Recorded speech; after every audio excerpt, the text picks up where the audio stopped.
Bienvenue dans Méta, Vie en danger. Une série où nous démontons une à une les arnaques qui circulent sur les réseaux de Méta, Facebook, Instagram, Threads.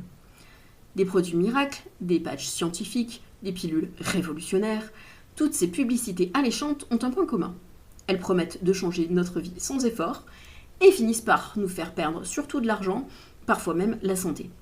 Aujourd'hui, nous parlons d'une pub qui tourne partout sur Instagram, un patch minceur qui, soi-disant, ferait fondre la graisse sans sport, sans régime et mieux qu'Ozempic.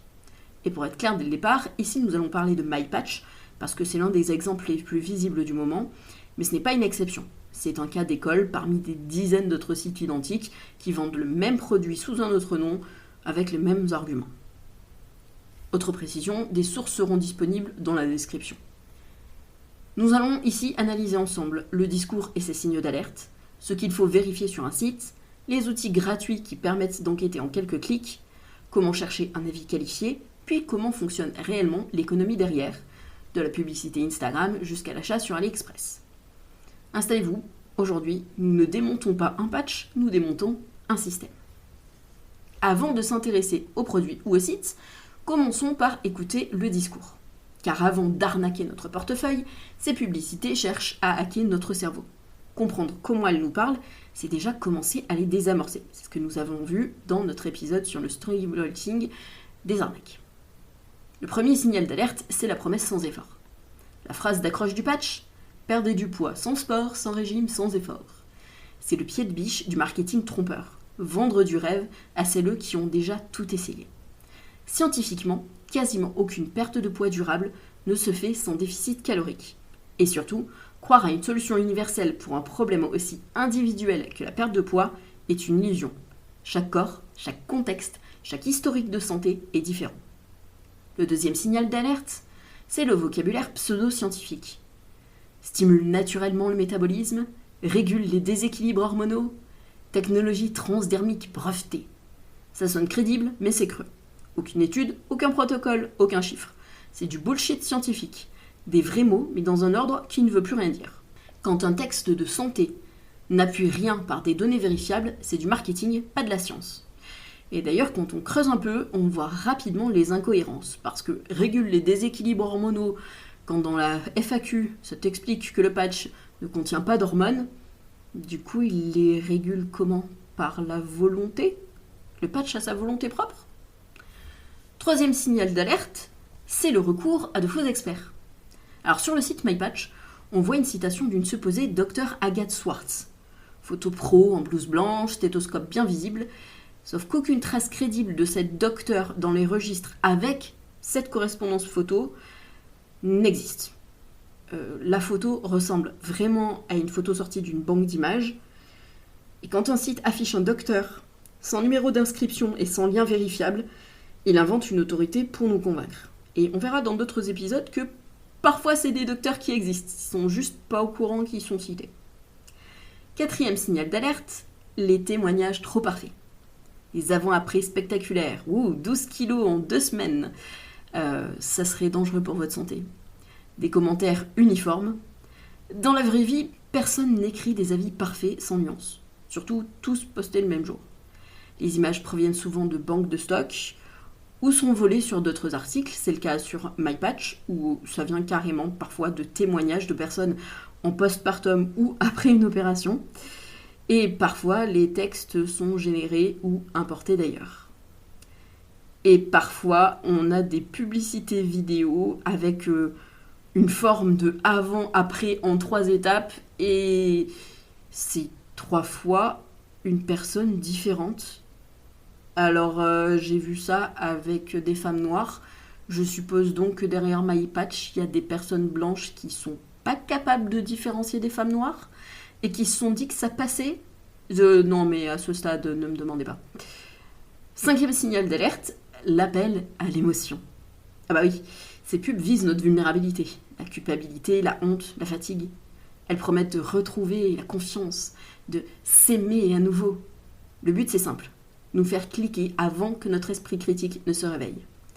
Quand une marque joue sur nos émotions plutôt que sur la composition de son produit, elle cible nos affects et pas notre raison. D'ailleurs, très souvent, quand c'est le cas, la composition est mise en avant par son côté naturel. Oui, l'appel à la nature, un autre super biais. Enfin, 6e signal d'alerte, et probablement le plus dangereux, la comparaison abusive. Le patch se dit mieux qu'Ozempic. Sauf que l'Ozempic, c'est un médicament sur ordonnance, validé cliniquement et surveillé, et dont la prise est extrêmement encadrée. Le patch n'a aucun essai clinique. Mettre les deux sur un même plan, c'est non seulement mensonger, mais c'est dangereux. Maintenant que nous avons le discours, passons au décor. Après le message, la source, le site. C'est la vitrine et souvent c'est là que les failles sautent aux yeux. En Europe, un site marchand doit indiquer ses mentions légales, c'est-à-dire le nom de la société, le SIRE ou l'équivalent, l'adresse postale complète, un contact joignable et des conditions de vente. Sur MyPatch, on a des conditions de vente, mais il n'y a pas de mention légale autre. C'est illégal et c'est un choix. Un site sans identité, c'est un vendeur masqué. S'il disparaît, c'est plus difficile d'avoir un recours. Alors on peut essayer de retrouver un pays d'origine. On peut le faire par exemple avec la plateforme Whois, qui permet de voir l'ancienneté d'un domaine, l'hébergeur et parfois le pays. Ici, si on est sur un domaine très récent et anonymisé, c'est un gros red flag. On peut aussi vérifier si le site est sous Shopify. Si vous connaissez le radier, vous savez pourquoi il faut le vérifier. Pour ce faire, vous pouvez aller sur le site, puis appuyer sur la touche F12 de votre clavier pour laisser les outils développeurs. Vous allez faire une recherche dans la partie Network ou Source, et vous allez chercher Shopify.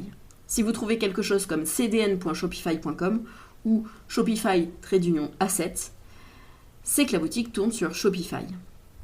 À quoi ça sert de le savoir ? Parce que monter une boutique Shopify ne nécessite aucune vérification d'identité. C'est idéal pour créer, encaisser et disparaître. En bas de page, on peut trouver des politiques de confidentialité, des politiques de retour sur la plupart de ces sites. Sauf que si on regarde dans les détails, le texte est souvent générique, mal traduit et truffé de « notre entreprise » blablabla, sans jamais nommer l'entreprise. On est sur du jetable. Maintenant qu'on a vérifié la vitrine, quid de trouver des preuves extérieures ? Quand on a une publicité qui tourne beaucoup sur Instagram et qui est sur un compte qui a 10, 20, parfois 40 000 followers, il est intéressant de savoir à quel point ces followers sont réactifs. Et c'est là qu'intervient l'outil Social Blade. Sur Social Blade, vous allez pouvoir trouver un compte Instagram et regarder son taux d'engagement, c'est-à-dire à quel point sur une publication, les gens réagissent. Pour MyPatch, on est sur 0,07% d'engagement. Voilà, un compte sain, c'est généralement 2 à 3%. Autrement dit, ici, on est sur une communauté fantôme, une influence artificielle et très probablement des achats d'abonnés. On peut aussi aller vérifier l'URL du site sur quelque chose comme Scamdoc. Scamdoc va permettre de savoir si le domaine est récent, anonymisé, si on a des infos derrière sur la personne qui possède le site. Et là, sur Scamdoc, on a un taux de fiabilité de 25%. Scamdoc vous explique pourquoi, en l'occurrence parce que le domaine a l'air jetable. Et on peut retrouver aussi des avis, parfois externes, de signalement d'arnaque. Donc vous pouvez savoir si par exemple quelqu'un n'a jamais été livré, si les retours étaient impossibles, etc. C'est plus fiable que Trustpilot. Ensuite, sur tous les sites qui ont des images, vous pouvez faire de la recherche inversée.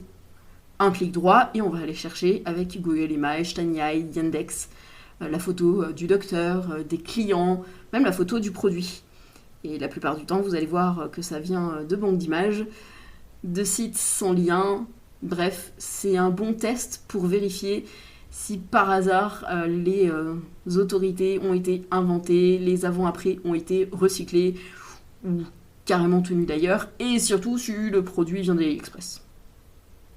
Si vous voulez savoir si le site est sous Shopify mais que vous ne voulez pas utiliser la méthode F12, vous n'êtes pas à l'aise avec cette solution, vous pouvez le faire à travers d'autres sites comme BuiltWith ou Wopalizer. Ces outils vous permettent de savoir toutes les technologies qu'il y a derrière. Ici, ça vous permettrait de savoir que c'est sous Shopify et que le module qui gère les avis clients, c'est Lux. Encore une fois, allez sur la chaîne du Radier, je vous jure, vous allez avoir une beauté avec les analyses de Lux. D'ailleurs, je vous conseille sa chaîne de VOD, de ses live Twitch, où vous verrez que la question de looks revient régulièrement dès qu'on s'intéresse un petit peu au travail de certains influx voleurs. Derrière, il y a une mécanique marketing classique, de la collecte du mail, du retargeting et de l'import massif d'avis. Enfin, si un site vous semble éventuellement viable, mais vous savez pas trop, là, vous pouvez aller faire un tour sur archive.org et la Wayback Machine. Ça va vous permettre de chercher l'URL du site et de voir toutes les prises en mémoire, tout l'archivage qui a été fait d'un site internet. Et parfois, vous allez découvrir que si ce site a l'air pas si mal, c'est parce qu'avant c'était une vraie marque, puis elle n'a pas renouvelé son nom de domaine, il a été acheté par des influx voleurs, et maintenant c'est une boutique Shopify dessus à la place. Voir cette vie, l'historique, les changements graphiques, les changements d'identité, c'est une bonne façon de savoir si ce site est viable ou pas, et ça permet d'éviter des arnaques. Maintenant qu'on a vu les outils, on va voir comment s'appuyer sur des sources qualifiées pour juger du fond, la composition et la biologie. Voilà, parce qu'il faut savoir sortir de l'opinion et entrer dans les faits. On cherche donc des sources qualifiées. Et on peut faire un tour sur des chaînes de médecins et de pharmacies. Il y en a énormément sur YouTube et sur certains sites professionnels. Parce que de nombreux professionnels ont déjà expliqué les ingrédients classiques des patchs minceurs. On va retrouver de la caféine, de l'extrait de thé vert, de la L-carnitine, de la Garcinia cambogia, la guarana et de la vitamine B6. Le résumé est constant, à ces doses et par voie transdermique, aucune preuve robuste d'un effet perte de poids. Au mieux, il y a un effet dégonflement, donc perte de tour de taille, parce qu'on était sur une personne ballonnée et que, effectivement, certains extraits de thé vert notamment pourraient contribuer à. C'est très souvent le cas quand les patchs, on vous incite à les mettre près du nombril.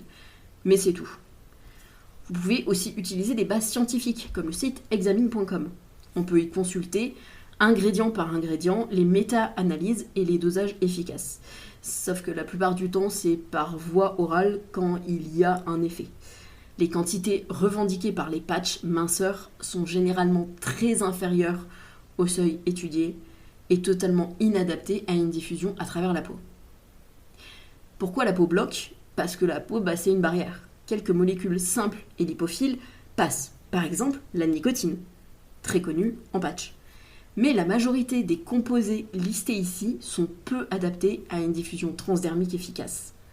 En pratique, même si certains ingrédients ont un effet modeste par voie orale, le patch ne saurait pas les délivrer de façon cliniquement pertinente.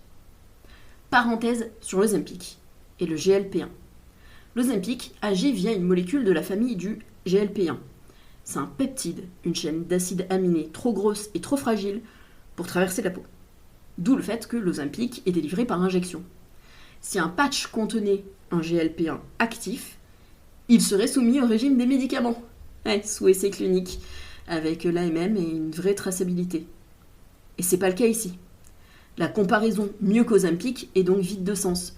Surtout que l'Ozempic et l'intérêt du GLP-1, c'est un traitement orienté pour les personnes qui ont des problèmes d'insuline. Et oui, avant d'être un traitement minceur, c'est un traitement pour les personnes diabétiques. En croisant ces sources, on peut donc répondre clairement: pas d'études solides, pas de mécanisme plausible, pas de résultats mesurables. Reste seulement le storytelling et la mise en scène. Nous avons la science, terminons par l'économie. Il faut maintenant comprendre comment ces sites gagnent de l'argent. Oui, parce que s'ils n'en gagnaient pas, ils ne feraient pas tout ça. Le dropshipping, c'est légal en soi. C'est une méthode logistique. Le vendeur n'a pas de stock. La personne passe commande sur le site, le vendeur place la commande au fournisseur et le fournisseur livre le client. C'est légal quand c'est transparent, quand on sait les délais, l'origine réelle du produit, l'identité du vendeur, parfois même celle du fournisseur, quand on n'invente pas des allégations notamment de santé, et idéalement qu'on rajoute une valeur apportée, c'est-à-dire, un tutoriel, des techniques de massage, ce que vous voulez qui rajoute une valeur au produit d'origine. Ce qui coche ici, dans notre cas d'école, c'est que le site revend un produit générique trouvé sur AliExpress, sous un autre nom, avec une histoire pseudo-médicale et des avis importés. Les prix sont présentés avec des prix barrés permanents. On est face à un habillage marketing qui masque l'absence de preuves, d'identité claire et de traçabilité. Sur AliExpress, des lots identiques s'affichent entre 2,59€ et 6,39€ selon la quantité. Sur le site MyPatch, les mêmes patchs sont vendus entre 24,90€ et 49,90€, avec des prix barrés affichés en permanence. Autrement dit, une petite marge, régulièrement de 10 fois le prix d'achat, sans certification, alors que si ça va sur la peau, ça doit être certifié, sans valeur ajoutée ni contrôle qualité. Alors ce n'est pas illégal de fixer un prix de 10 fois la marge, mais c'est trompeur quand il s'accompagne de fausses promesses, de promotions permanentes inventées, et qu'en plus on vous dit que c'est un produit made in France alors que ça vient du fin fond de la Chine. Et c'est ici la différence entre un dropshipper honnête et un abusif. Un dropshipper honnête indique son pays d'expédition, les délais réalistes, des mentions légales valides et ne revendique aucun bénéfice médical non prouvé. Ici, on a l'inverse. Opacité, promesses invérifiables, comparaison abusive et rotation de boutiques fermées, rouvrir ailleurs pour éviter les signalements. Et si vous écoutez quelqu'un comme certains influenceurs, on pourrait même vous inventer que ces patchs luttent contre les cellules cancérigeuses. Les vrais savent. Donc on a suivi la chaîne complète. On a le discours, le site, les outils, la science, l'économie. Il reste une question centrale, qui laisse faire ça ? Ce que vendent ces sites, c'est pas un patch, c'est une illusion. C'est l'idée que la solution est simple, rapide, universelle, avec un petit fond de culpabilité que si vous perdez pas de poids avec tout ce qu'on vous met entre les mains, c'est quand même que vraiment, vous faites même pas l'effort de vous coller un patch sur le bidon. Derrière, il n'y a ni recherche, ni soins, ni accompagnement. C'est du marketing, des images recyclées, des lignes de code hébergées à l'autre bout du monde. Aujourd'hui, on sait démonter ce type d'arnaque. On sait repérer les signaux. Promesses sans effort, docteurs introuvables, témoignages lisses, sites anonymes, produits génériques, rebrandés et revendus très cher. Mais surtout, nous savons que ces pubs existent parce que les plateformes les laissent exister. Instagram, Facebook, Threads appartiennent à Meta. Et tant que ça clique, ça reste. D'ailleurs, si vous essayez de les signaler pour fausse information médicale, on vous dira que ça n'enfreint pas les conditions de la communauté et les standards de la communauté. Alors oui, cette série s'appelle Meta Vie en danger, parce que derrière chaque publicité mensongère, il y a quelqu'un qui espère. Et chaque espoir volé, c'est une vie mise en danger. Imaginez que vous ayez lutté des années et des années contre un surpoids, que vos médecins ne trouvent pas la cause, qu'on n'arrive pas à faire quoi que ce soit et qu'on vous dise « Non mais c'est simple, il suffit d'un patch ». Et que malgré ce patch, et des dizaines et des dizaines de témoignages qui font que « Waouh, j'ai perdu 12 kilos en 3 semaines », vous ne bougiez toujours pas. C'est un pas de plus vers ce qui se fait de pire. Alors merci d'avoir regardé cet épisode. Protégeons-nous, partageons et ne croyons pas à la magie. Dites-moi en commentaire c'est quoi la pire pub que vous avez vue sur Instagram, celle qui a tourné en boucle. Moi je vous le dis, depuis que j'ai regardé MyPatch, j'ai vu tous les autres dans le même genre. Et d'ailleurs, le prochain épisode sera dédié à des super leggings minceurs anti-cellulite par une boîte qui vend aussi des patchs. Parce que c'est comme ça que je les ai découverts. Vous allez voir, c'est encore bien passionnant. Et cette fois, il y a des vrais docteurs impliqués. N'oubliez pas donc de commenter, n'oubliez surtout pas de partager ça à cette pote, cette personne dans votre entourage qui se met une pression quand on lui parle de summer body, qui se met une pression pour perdre les kilos après les fêtes de fin d'année, qui se met une pression à chaque fois qu'il y a une représentation dans un catalogue d'une personne qui a été photoshopée 40 fois pour paraître telle qu'elle est. Acceptons nos corps, acceptons d'aller prendre les devants, d'aller chercher les bons médecins pour nous accompagner, mais refusons tout ce qui paraît être trop beau pour être vrai, parce que très souvent, c'est que c'est un mensonge. Prenez soin de vous et à très bientôt pour un nouvel épisode.